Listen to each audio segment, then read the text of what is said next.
நந்தினி. ஐயோ ரமேஷ், பார்க்க திருட்டுத்தனமா உட்காந்து பேசுறதுல அப்படி என்னதான் சுகம் இருக்கும்? பார்க்ல உட்காந்து பேசிட்டு இருந்தா ஜாலியா இருக்கும், ஹாயா இருக்கும். ரெண்டு பேரும் இப்படியே இருந்தானா போரே அடிக்காது. நீ சொல்றது சரிதான், ஆனா வாழ்க்கையில பிடிக்க சொல்லு, எல்லாம் போக போக தானா சரியாயிடும். Correct, 100% correct. ஆனா போரே அடிக்காத விஷயம் ஒண்ணு இருக்கு தெரியுமா? என்னது? அந்த விஷயத்தை இங்கெல்லாம் வச்சு சொல்ல முடியாது. அந்த விஷயத்தை சொல்லணும்னா என் ரூமுக்கு வா. ஏய், நீ என்ன சொல்ல வரன்னு எனக்கு நல்லா தெரியும்.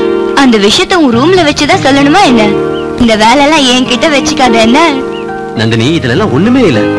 ஜஸ்ட் இதெல்லாம் கிவ் அண்ட் டேக் பாலிசி, அவ்வளவுதான். நீ சொல்றது சரிதான், ஆனா உன்னோட கிவ் அண்ட் டேக் பாலிசி எல்லாம் இந்த நெல்லிகா கிட்ட வச்சுக்க.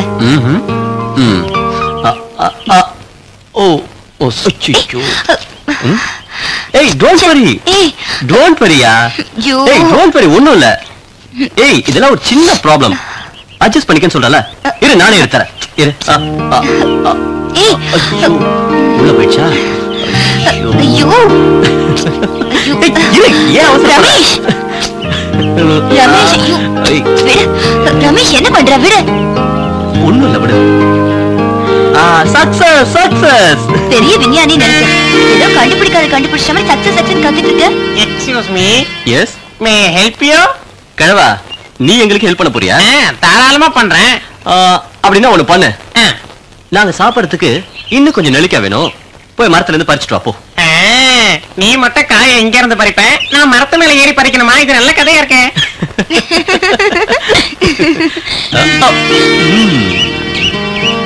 ஆஹா, என்ன டேஸ்டா இருக்கு.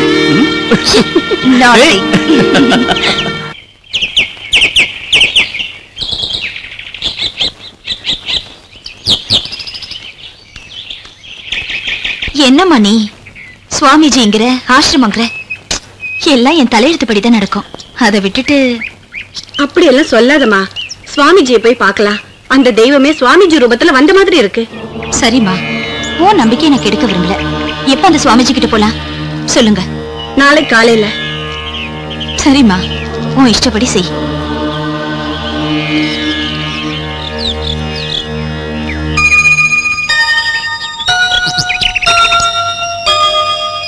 நந்தினி, நாம எத்தனை நாளைக்கு தான் இப்படியே பார்க்க பீச்னு உட்காந்து பேசிட்டு இருக்கிறது? நம்ம கல்யாணத்துக்கு என் சைடுல இருந்து கிரீன் சிக்னல் கிடைச்சாச்சு.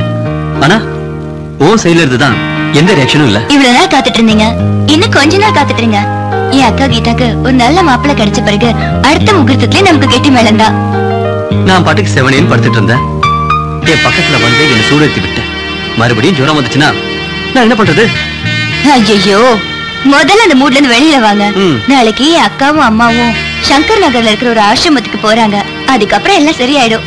ஆசிரமத்துக்கா? எதுக்கு? பிடிக்கும் பிடிக்கும், எல்லாம் பிடிக்கும். இனிமே உங்களுக்கு சளி ஜுரம் ஏதாவது வந்துச்சுன்னா நான் கண்டிப்பா வர மாட்டேன், ஜாக்கிரதை. அதுக்குத்தான் நாம ரெண்டு பேரும் சீக்கிரமா மேரேஜ் பண்ணிக்கிட்டோம்னா அப்புறம் தினம் தினம் நீ என் கூடவே இருப்ப. நானும் உனக்காக எங்கி தவிக்கவே மாட்டேன். நீ கொஞ்சம் கோஆபரேட் பண்ணினா அதுக்கப்புறம் நம்ம ரெண்டு பேர் முன்னாடி சொர்க்கமே இருக்கும். அங்க ஒரு சக்தி வாய்ந்த சுவாமிஜி இருக்காரா, அவர்கிட்ட ஆசீர்வாதம் வாங்கிட்டு கீதா விஷயத்தை சொல்லி பரிகாரம் கேட்க போறாங்களா.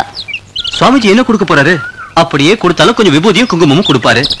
ஆனா வாழ்க்கையை யார் தான் கொடுப்பாங்க? என்ன ஆனாலும் சரி, அவளுக்கு கல்யாணம் ஆகணும், அவளோட கஷ்டம் எல்லாம் தீரணும். சுவாமிஜி மூலமா அந்த பாக்கியம் கிடைச்சா சந்தோஷம் தானே. ஓகே ஓகே ஓகே, இப்ப நாம ரெண்டு பேரும் சந்தோஷமா இருக்கிறத பாப்போம். எவ்வளவு நேரம் தான் உங்க அக்காவை பத்தியே பேசிட்டு இருக்கிறது? நம்ம சந்தோஷத்தை பார்க்க வேண்டாமா? வா வா. Come on. வணக்கம் சுவாமிஜி. வணக்கம். உன் பேர் என்னம்மா? கீதா. பேர் ரொம்ப நல்லா இருக்கு. அந்த தெய்வத்தோட அனுகிரகம் உனக்கு எப்பவும் இருக்கும். உன் ஜாதகம் எடுத்துட்டு வந்திருக்கியா? எடுத்துட்டு வந்திருக்கேன்.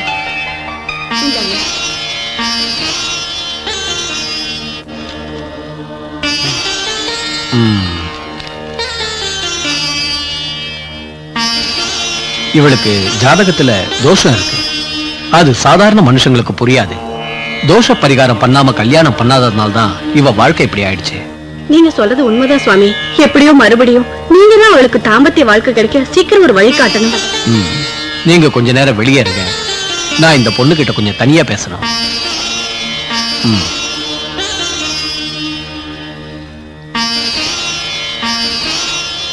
நீ இந்த ஆசிரமத்துக்கு மத்தவங்கள மாதிரி வரக்கூடாது. பயம், வெக்கம், கோபம், தாபம் இது எல்லாத்தையும் விட்டுட்டு வந்தா பூஜைக்கு பலன் கிடைக்கும். நீங்க என்ன சொல்றீங்களோ அப்படியே செய்யறேன் சுவாமிஜி. இது பாருமா, அங்க இருக்கிற விளக்குல என்ன குறைஞ்சிருக்கு, அதுல கொஞ்சம் எண்ணெய் விடுமா. சரிங்க சுவாமிஜி.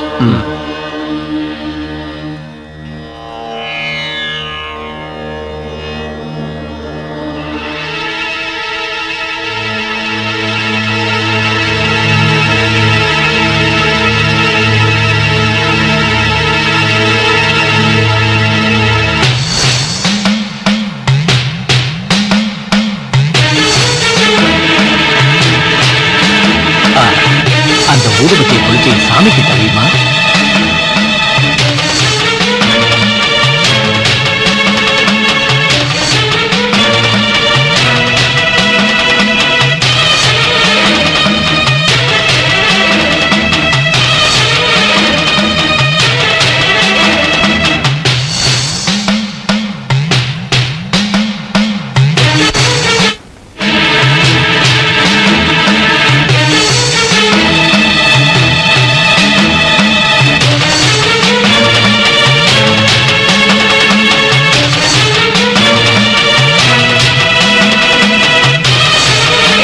இத பாருமா, இந்த பூவை எடுத்து சாமி பாதத்துல வை.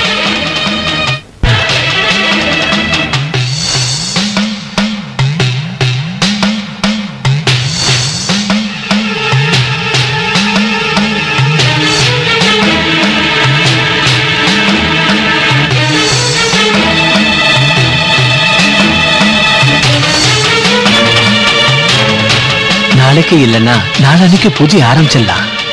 எனக்கு மறுபடியும் தாம்பத்திய வாழ்க்கை கிடைக்குமா சுவாமிஜி? கண்டிப்பாமா. நான் சொல்ற மாதிரி நீ கேட்டனா உனக்கு ஒரு சந்தோஷமான தாம்பத்திய வாழ்க்கை கிடைக்கும். சரி, நான் போயிட்டு வரேன் சுவாமி. சந்தோஷமா போயிட்டு வாமா.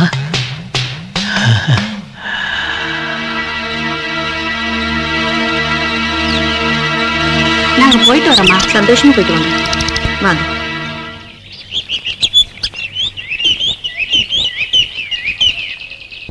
வர வர சுவாமிஜி மாறிட்டே வர மாதிரி தெரியுது. அன்னைக்கு பார்த்தா சிண்ட் அடிச்சிட்டு இருக்காரு, இன்னைக்கு என்னடானா கோழி பிரியாணி சாப்பிட்டுட்டு இருக்காரு.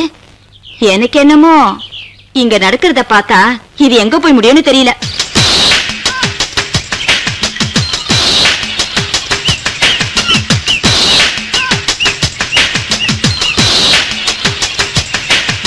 நந்தினி, நந்தினி. ஓ பவித்ராவா, வா வா உட்காரு. தேங்க்ஸ்க்கா. நல்லா இருக்கியா? நல்லா இருக்கேன். அம்மா எப்படி இருக்காங்க? ஆமா, ஏன் இப்பெல்லாம் வேடிக்கை வருதுல? அதெல்லாம் ஒண்ணும் இல்லக்கா, வீட்டுல நிறைய வேலை இருக்கு. சண்டேல மட்டும்தான் ஃப்ரீயா இருப்பேன். அன்னைக்கும் சினிமா அது இதுன்னு எல்லாம் ஃபேமிலியா சேர்ந்து அவுட்டிங் போயிடுவோம். நந்தினி எங்கக்கா? அவ ரூம்ல ட்ரெஸ் பண்ணிட்டு இருக்காமா, இப்ப வந்துருவா. அம்மா? அம்மா மார்க்கெட் போயிருக்காங்க. அப்படியா? ஆமா, உங்க கல்யாண விஷயம் என்னாச்சுக்கா? இப்ப எதுவும் இல்லம்மா, நடந்தாலும் உங்களுக்கு எல்லாம் தெரியாம நடந்துருமா? பவித்ரா, எப்ப வந்த? நான் வந்து 5 நிமிஷம் ஆகுது. கேட்டதுக்கு நீ ட்ரெஸ் பண்றேன்னு சொன்னாங்க. சரி, நீ உட்கார்ந்து அக்கா கூட பேசிட்டு, நான் இப்ப வந்துடுறேன். உங்க ஆபீஸ்ல வேலை எல்லாம் எப்படி, ஈஸியா இல்ல கஷ்டமா? சேச்சே, ரொம்ப ரொம்ப ஈஸிக்கா. நாங்க ஆபீஸ்ல ரொம்ப ஜாலியாவே இருப்போம். எங்க ஆபீஸ் மாதிரி ஒரு ஆபீஸ் இந்தியால எங்கேயுமே இருக்காது. ஓ, அப்படின்னா நீங்க ஜாலியா இருப்பீங்கல்ல? ஆமா, வேலை செய்யற நேரத்துல வேலை செய்வோம், ஜாலியா இருக்கிற நேரத்துல ஜாலியா இருப்போம். அப்படியா? ஆச்சரியமா இருக்கு. எங்க எம்டி கோபாலகிருஷ்ணன் இருக்காரு, ரொம்ப ஜாலி டைப்கா. அவர் கையில புல்லாங்குழல் மட்டும் கொடுத்தா அப்படியே கிருஷ்ணன் மாதிரியே இருப்பாருக்கா. ஓ அப்படியா? சிரிக்கிற அளவுக்கு அப்படி என்ன பேசுறீங்க? அது வேற ஒண்ணும் இல்ல, நம்ம பவித்ரா உங்க ஆபீஸ பத்தியும் எம்டிய பத்தியும் சொல்லிட்டு இருந்தா. ஓ, அவரை பத்தியா? அவரு கொஞ்சம் கூட ஸ்ட்ரிக்டா இல்லக்கா, எப்பவும் ஜாலிதான். பவித்ரா போலாமா? நாங்க வரோம்க்கா. பவித்ரா, அடிக்கடி வீட்டு பக்கம் வந்துட்டு போயிட்டுருமா? ஓகேக்கா, போயிட்டு வா. பாய்.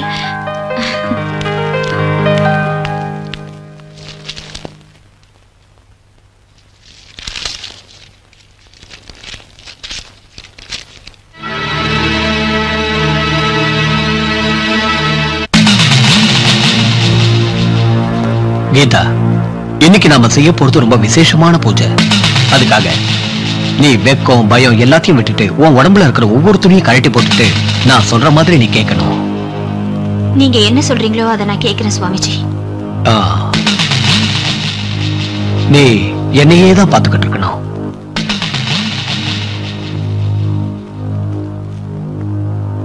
முதல்ல தியானம், அதுக்கப்புறம் பூஜை. முதல்ல தியானம் பண்ணி என் உடம்ப நான் தயார் பண்ணிடுறேன்.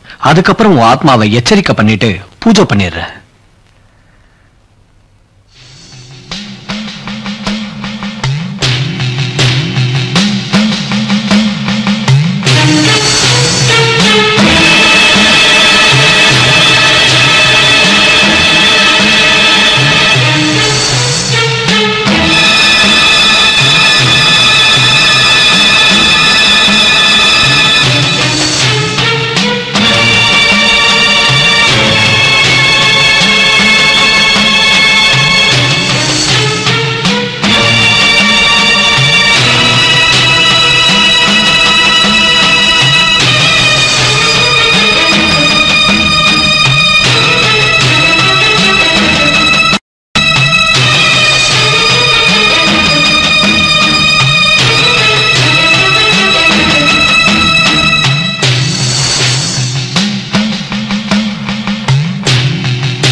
உன் உடம்புல இருக்கிற துணியை நான் கழட்ட போறேன்.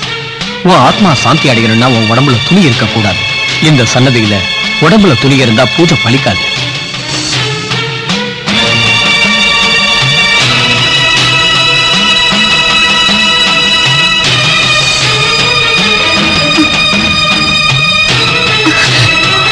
சுவாமிஜி, நீங்க என்ன பண்றீங்க? நீங்க பண்ணது தப்பு இல்லையா? தப்பான விஷயம். அது எப்படி தப்பாகும்? சுகமா?